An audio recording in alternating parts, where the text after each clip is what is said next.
Okay, good evening. You are now watching Beyond Design. This is our third episode. In this FB Live session tonight, ang guest natin ay si Architect John Ortesa. Hello. So, okay. So, for the next 90 minutes, we will hear about him. We will hear about his passion and advocacy. So, I now bring to you Architect John. So, good evening, John. Good evening, Architect Brian, and good evening sa mga viewers natin ngayong gabi. Okay.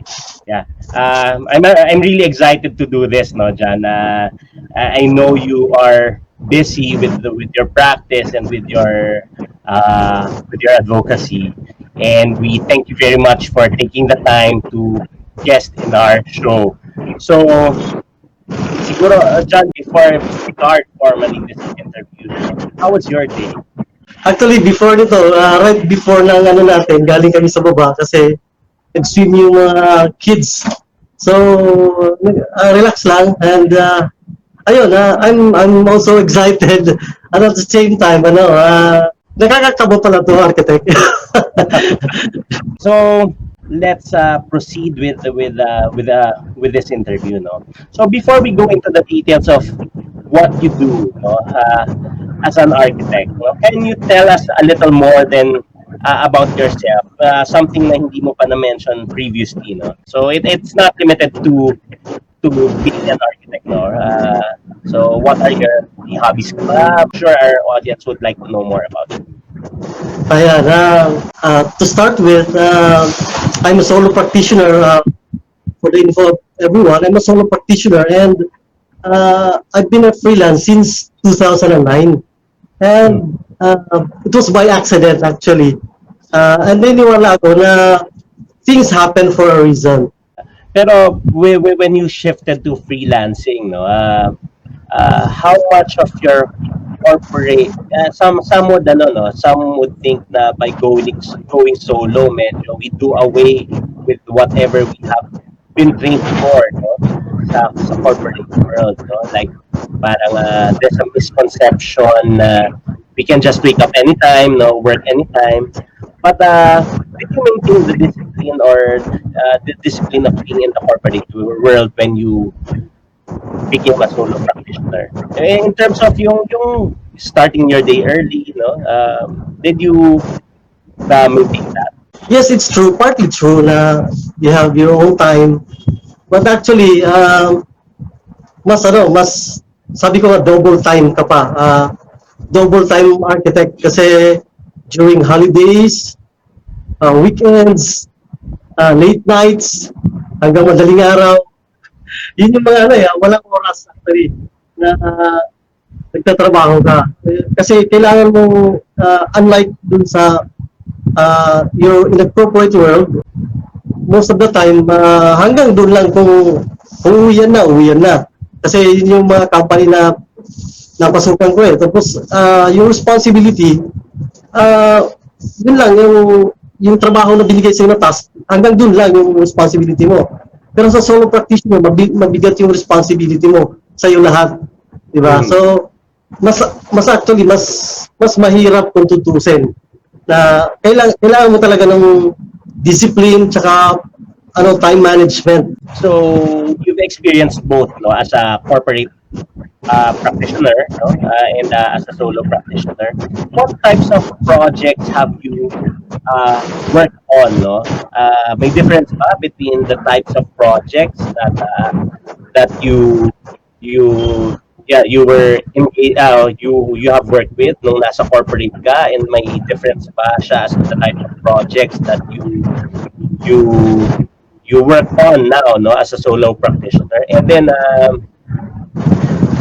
are there, in terms of scale, no, ano ba yung differences, and in terms of level of involvement, no, and level of responsibility? You've touched on you're more liable for your projects now, no, but can you expound a little more on that in your practice? Marami akong pinasukang company actually. So, kaya nagkaroon ako ng diverse experience. So, nandun yung naging estimator, nandun yung naging assistant project coordinator, tapos naging designer, building admin. Pero limited siya dun sa specific na work dun sa company na yon. So kung ang work ko building admin lang ako doon. So work naman ako sa design firm, designer ako doon. As compared to what I'm doing now, lahat. So lahat ng experience ko doon sa corporate world na parang limited ako doon. Ito ngayon, lahat na-apply ko. So, applicable sa trabaho ko. So, estimator ka na, project coordinator ka, you go to the meetings, you design, you coordinate with suppliers and allied professionals. So, lahat, gamit na gamit lahat. So, yun ang kaibahan nung nasa corporate world ako kasi ano ka lang doon, parang kung ano yung designation or job description, yun lang yun. Pero dito, lahat ng mga job description, ginagawa mo. Yung practice mo ba dyan ngayon, what do you do? Do you do design build, do the design with supervision? I mean, what's the extent of your practice? Ayun, yung practice is, yung tinatawag natin na regular design services. Yun yung Two, no? Yung tinatawag ko na purely design lang. Yung meron pa rin site supervision, periodic visits, or kung i-require talaga ako ng client to visit the site more than the usual periodic visits. So yun, tapos recently lang din I'm into management for small scale projects. So let's talk about your vlogging. When did you start and what got you started into vlogging? I started doing videos only last December 2019. What actually got me hooked or finally decided, to do videos and posting this. Napanood ko si Doc Willie O. Diba? So, I've been watching his videos for quite some time.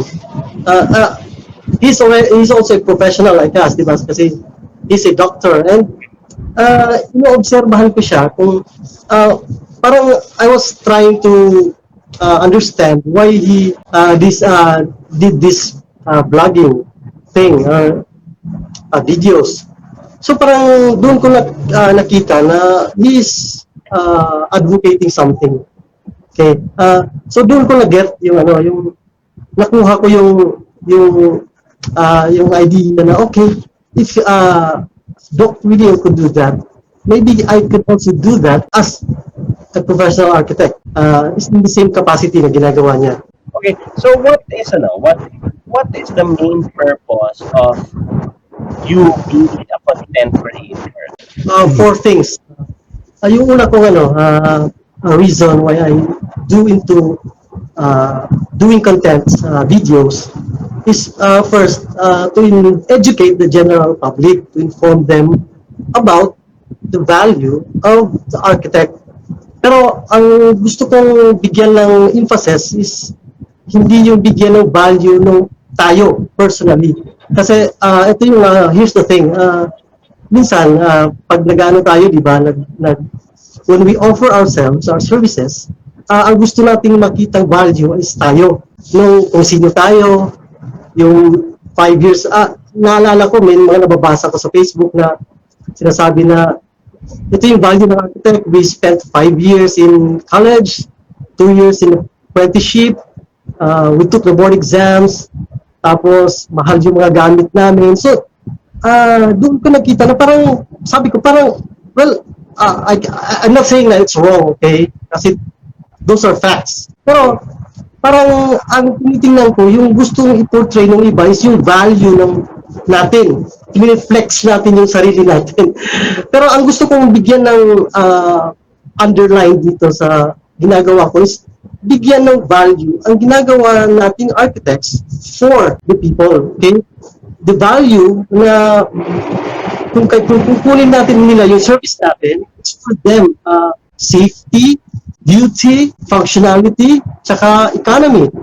So it's not more on kung sino tayo. So yun yung gusto kong makita nilang value, ma-educate sila sa value natin para sa kanila. Pangalawa, sabi ko, inspire and motivate the younger generation na to pursue their maging successful, di ba? Pero gusto ko na ma-inspire sila, ma-motivate at sabihin na there are no shortcuts. Okay? We just have to be faithful and gawin yung mga bagay fair and square without, yung na-mention nga natin, without bloating ourselves. I-motivate sila na how to market ourselves in the context na professional ethics. Tapos, you will be judged, sabi ko you will be judged by your sincerity. Pwede naman pala nating ma-market ang sarili natin. Pangatlo, ito yung pinakano ko talaga is to bring the architect closer to the ordinary people. Naalala ko si one time nag-usap kami ng kaibigan ko, pinag-usapan namin yung panahon namin, nung maliit pa kami, yung airline industry, yung nung unang panahon, pag sumakay ka ng eroplano, mayayaman lang ang kaya nun. Yung mga ordinary Filipinos, no matter how they want to, we just don't have a choice. Kasi parang lahat ng disadvantage halimbawa, galing kami ng probinsya, nag-grow up kami sa probinsya, pupunta kami ng Manila, gusto naman namin na sumakay ng eroplano, nandun lahat ng comfort, nandun lahat ng advantage, tapos yung nagbabarko ka, nagbabas ka, nandun lahat ng discomfort, disadvantage, lahat ng cons nandun, matagal yung biyahe nandun. Pero, they just don't have a choice. Wala kang choice kasi pang-elite lang yung airplane. Then came the Cebu Pacific, yung let every Juan fly. So doon ko lang na-realize, sabi ko, why not bring the architect closer also to the Philippines? Kaya doon ko rin nakuha yung tagline ko na the architect for everyone. To be honest with you, I came from a family na wala rin bahay. So I've been into both worlds. So naiintindihan ko talaga na minsan, yung hindi nakaranas nito, sinasabi nila na, kasi kailangan mo mag-ipon talaga, yes, nandun na tayo. Lahat naman ng advantages ng hiring an architect, those are facts, totoo talaga yon. But ordinary Filipinos don't have a choice. Gustuhin man nila, di nila kaya, they cannot afford. I've been there. I know how it feels. So doon po na I want to bring the architect closer to the Filipino people. Why is it na yung mga kababayan natin, they would rather have illegal practitioners. They would rather have do it by themselves. Di ba? Nandun lahat ng disadvantage, nandun lahat ng cons. But they don't have a choice. Kasi they cannot afford. So, doon ko kaya doon ko yung isa talaga sa advocacy ko dito sa pagiging content creator ko is ilapit talaga ang tayo ng mga arkitekto. Kasi let's admit this, may misconception sa atin na tayo, for those who can afford. Mm-hmm. But yung ordinary Filipinos, parang medyo nag-aalangan sila. And I'm glad na in those short period of time na ginagawa natin yung advocacy na to sa YouTube, doon ko talaga na-realize na na-appreciate nila. Instead na inisip natin ma-devalue tayo, no. All the more, mas nakita nila yung value natin as an architect in reference sa kanila. Parang kagaya ng airline industry, nag-devalue ba yung airline industry nung nagkaroon ng peso fare? Bumaba ba ang tingin natin sa airline industry nung ordinary Filipinos can fly already? I don't know about other people, pero ito yung nakikita ko na mas nakikita nila yung value. Mas sabi nga dun sa isang nag-comment sa akin, ngayon ko lang nalaman hindi pala nakakatakot mag-hire ng architect. Di ba? Na in a way, na ilalapit natin yung tayo dun sa mga ordinary people. Okay, tapos yung last na reason ko why I'm into doing the videos is for evangelistic purposes. I just want to inform yung iba na minsan may mga videos ako na nagme-mention ako about Word of God. Kasi parang in a way din, from time to time, I see to it na gamitin yung platform na YouTube to share the word regardless of religion. Kasi naniniwala ako na kung yung shelter is one of man's basic need, I believe yung pinaka-greatest need talaga ng tao is yung spiritual need. Kaya hindi lahat ng videos ko puro about architecture and ano. So may mga Mm. sinisingit ko, pero kinoconnect ko siya. Example doon yung The Greatest Architect. So parang architecture pa rin yung tema niya, pero sinisingit ko siya na it's about God actually. I agree though, John. Actually, our greatest need is to have actually a relationship with Jesus Christ. Correct, Uh, correct. I mean, maybe not everybody who watches will agree with me or with you, no? And it's not just any God or unknown God, but it has to be Jesus Christ, no? And Correct. Amen. okay, so let me share my screen. I'll share my screen, no, and so that people can see. Yan. So this is Architect John's YouTube channel, no? Oh, John, ano na pala, no? 7.45K Yes. subscribers. The last time I checked this was over 6,000, mga 6,700. And I think that was just this week, no? So, John, dito sa ano mo, sa so far, no, ano ba yung favorite mo dito? You have, how many videos do you have to date, John? I think that's 41 videos. Oh, so the last time I checked na it's 40. So 41 na pala. So Mhm. you have 41 videos. Meron ka bang favorite dito sa content mo? Sa video Okay. content mo? Siguro kung sa number of views, yung tinatawag na popular, uh, yun yung favorite ko. Pero yung pinaka-favorite ko talaga in terms of content ko talaga is Mm. yung vlog number 8, yung tinatawag ko na Motivation 2020. Konti lang yung views niyan kasi yun yung vlog number 8 pa lang. Pero personally, Motivation 2020. Ito. Yes. Okay, okay. Personally, that's my favorite video kasi diyan ko pinore out yung yung gusto kong sabihin na to motivate my fellow practicing architects na hindi lang ito para sa mga practicing architects pero struggling people in general, freelancers in general na nandun talaga sa na yung sabi nga natin na the struggle is real.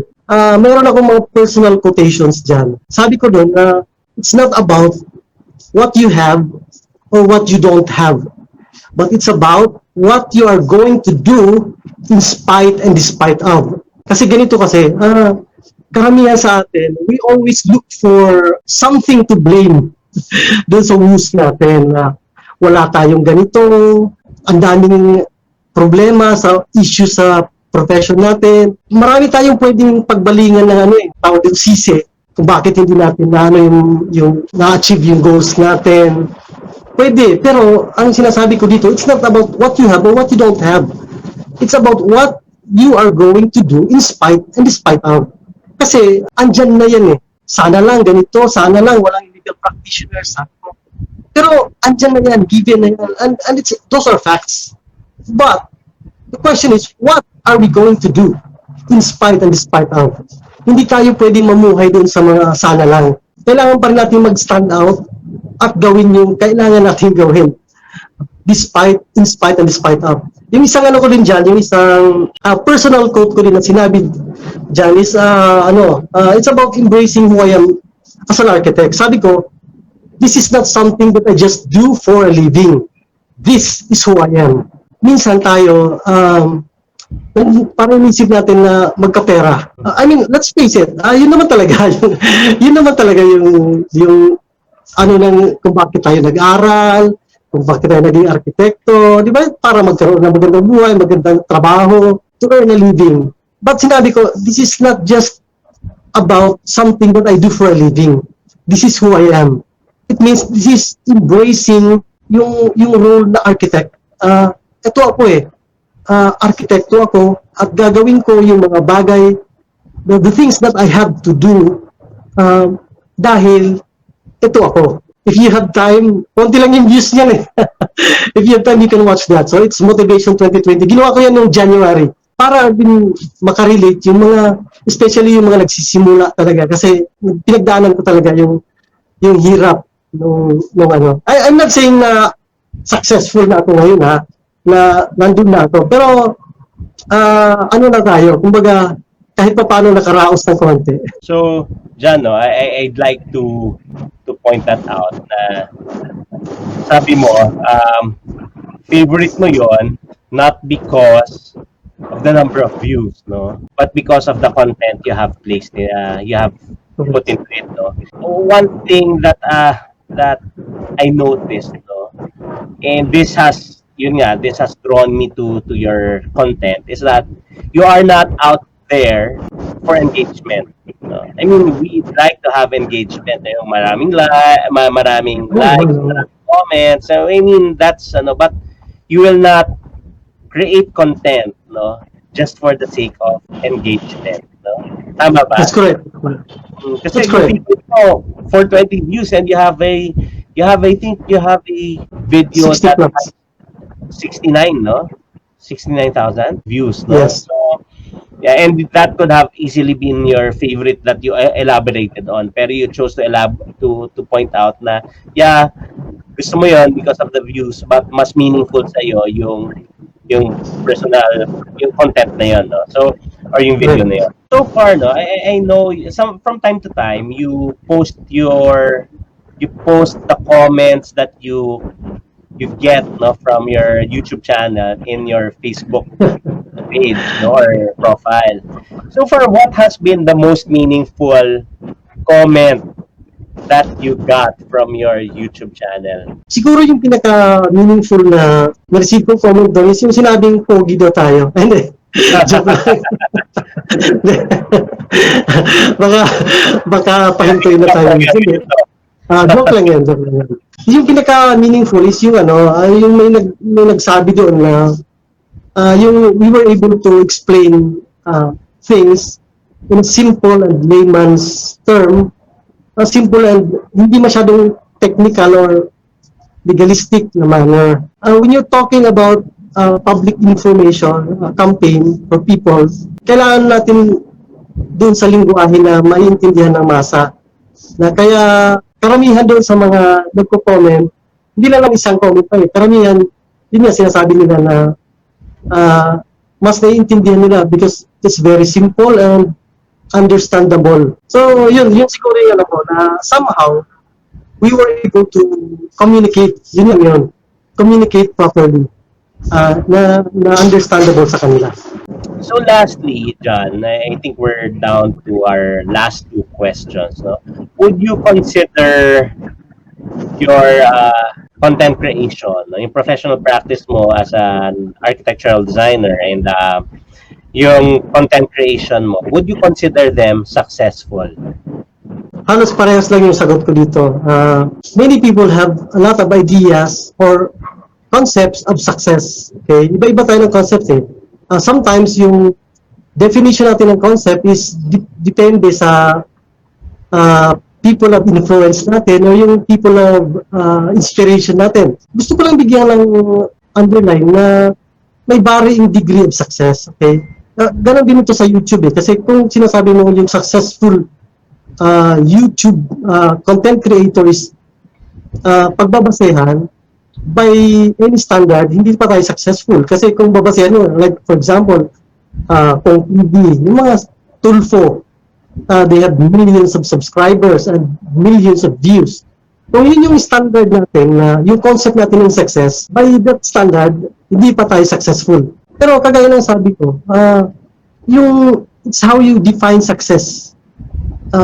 Kung yung definition mo success is hindi ka naging constant dun sa previous condition mo, nag-level up ka, kahit isang step lang, one step higher dun sa previous na situation mo, that in itself is already a success. Okay? Hindi ka naging, ibig sabihin, hindi ka naging stagnant. Sa YouTube, ganun din, 7,000 subscribers is nothing compared to million subscribers. Yung mga minention ko na ano. Pero I should say that it is a success simply because I was able to somehow achieve my goal. Yun nga yung goal ko na mailapit yung architect to the ordinary Filipinos.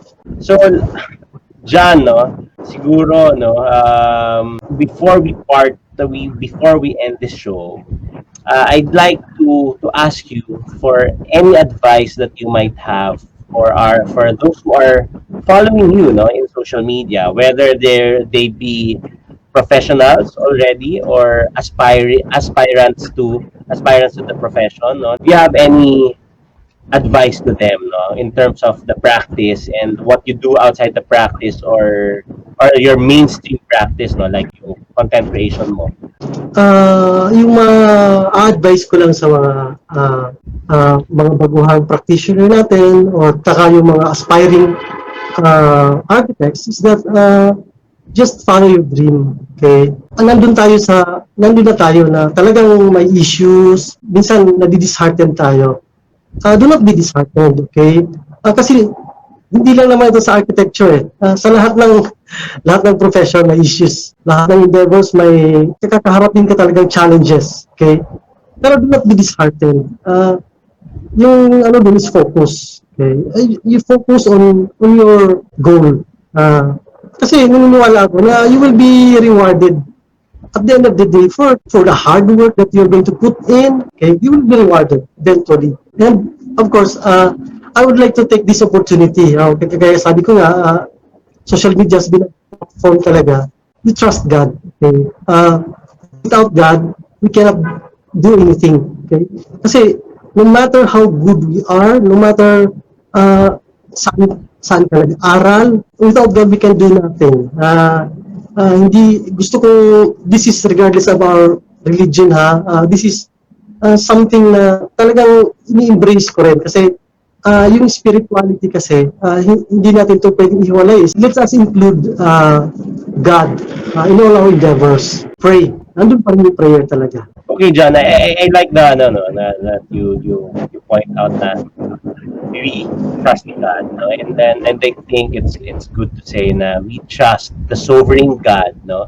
And that is, the God the Father Almighty who created and sustains all things, no? So Correct. because we Correct. cannot trust somebody who is not sovereign, no? Okay, so before we end this show, no, I'd like to just to share with you, to our audience, that we actually have, for those of you who are still trying to develop their skills, no, we have a digital education, no, for architects, for the architecture, engineering, and construction industry, and we have here different lessons to equip you, mostly courses that are beyond design, no? So our flagship course currently is the construction management professional certification preparatory course. Now we've had around 300 students, no, in this. Well, I can guarantee you that our courses are relevant to the practice, no. Okay, thank you for your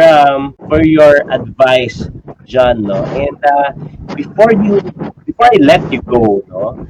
Oh, by the way, I'd like to remind everyone to tune in to our channel, no, every Tuesdays on this page, no, and watch us. So next, on June 23, we will have architect Carlo Marudo, no, to share with us his practice as a local construction project manager. Okay, John, there's something that you do each time and every time you create content, no, which you post in your YouTube, no. Can I request you to give us to do that, for of course, for your channel and for this channel as well. Okay. Para sa mga hindi pa nakasubscribe, please subscribe to my channel, Architect John, and of course, to Build Quotient Architecture Beyond Design. So, maraming salamat sa inyong lahat at hanggang sa muli. Thank you very much, John. This is really a productive evening, no, and I really enjoy talking to you. And I hope we can guest you again sometime, no. We have We have 25 episodes in this season, and we promise you to deliver the best and the most relevant practitioners both in the country, in the Philippines, and outside the Philippines. No? So to give you a local and global perspective of the practice of architecture and engineering beyond design. So thank you. This is Architect Brian Regalado, and thank you once again for watching us, and stay tuned for Thank more you. in the coming Tuesdays. Thank you. Good Uh, night. God bless. Thank you, Architect Brian. It's been a pleasure, and I really appreciate them for having me here. So, God bless. Thank you. Thank you. God bless.